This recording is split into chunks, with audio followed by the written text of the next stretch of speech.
In these notes, we're going to talk about using the table feature on your graphing calculator. So the first thing I'm going to do is I'm going to complete the steps 1 through 4 in the graphing functions in explicit form, or 1 through 7 in the graphing a function in recursive form. So those steps essentially say turn on the calculator, press y equals, plug in your function. In this case, because I'm explicit, I don't need to change the mode. So I can go straight to the y equals button. Your calculator has two negative signs, and they mean two different things. This sign means subtracting, like dividing, multiplying, subtracting, adding. This one here means negative. So my function is -2, so I use this button, -2, x. The squared button is over here on the side. It's the 1, 2, 3, 4, 5th button down. And then I have subtracting 5x. So that's where I'm going to put in my subtracting 5x. Now I can press graph, in which it would show me the function. In this case, the window that I'm seeing here is not that great because I know that this should be a parabola. It should be a U shape and it should be facing down, and I can kind of see a piece of it here.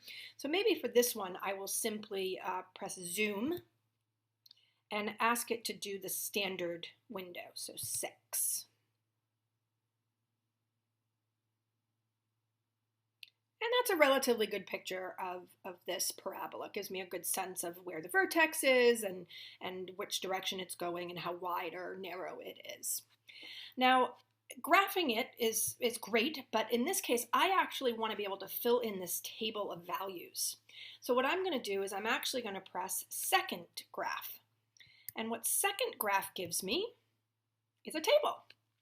And you'll see that the blue word above graph is table. So that's why I pressed the second, because I wanted the blue part of that button. So second graph. Now, the table that I was asked to fill in starts at -4. In this window, I can see from -7 to +3. So that's fine. I don't need the -7, -6, -5, -4. So I'm going to, sorry, at -5. So I'm going to start at -4. And that value is -12. Next one down is -3, 2, 3, 0, -7, and -18. So I now can see in this table where it is that my graph sort of changes, where the vertex is. The vertex is going to be when I have kind of hit the middle value here. And so the middle value actually happens. So here it's negative, and then it becomes positive, and then it gets bigger, and then it starts to get smaller, smaller, smaller. So the vertex is happening somewhere in this land where this is the biggest number that I have. Since my parabola is pointing down, my vertex is going to happen at a maximum, which means I'm looking for the largest value in my table. Catch is, my table is not symmetric.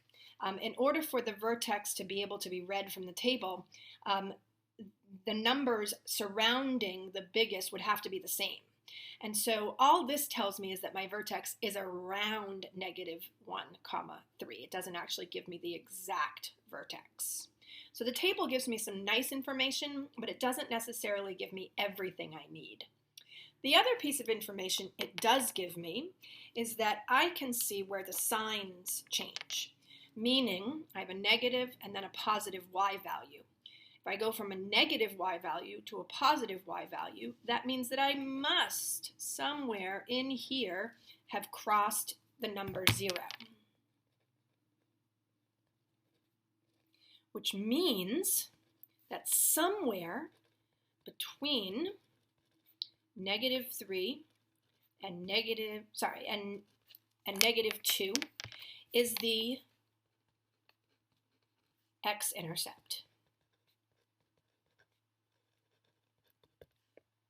Now, We know with parabolas that they have two x-intercepts, and in this case, it actually works out that I can see the other one exactly, because I can see exactly where there's a y value of 0, and that happens right here. So I can say that one x-intercept, or the other x-intercept, is exactly at 0, 0. And then I could estimate the other one. I could say the other one is approximately, somewhere in between -2 and -3, so maybe -2.5, 0. And so the table allows me to estimate the vertex and or see it, or estimate or see the x-intercepts.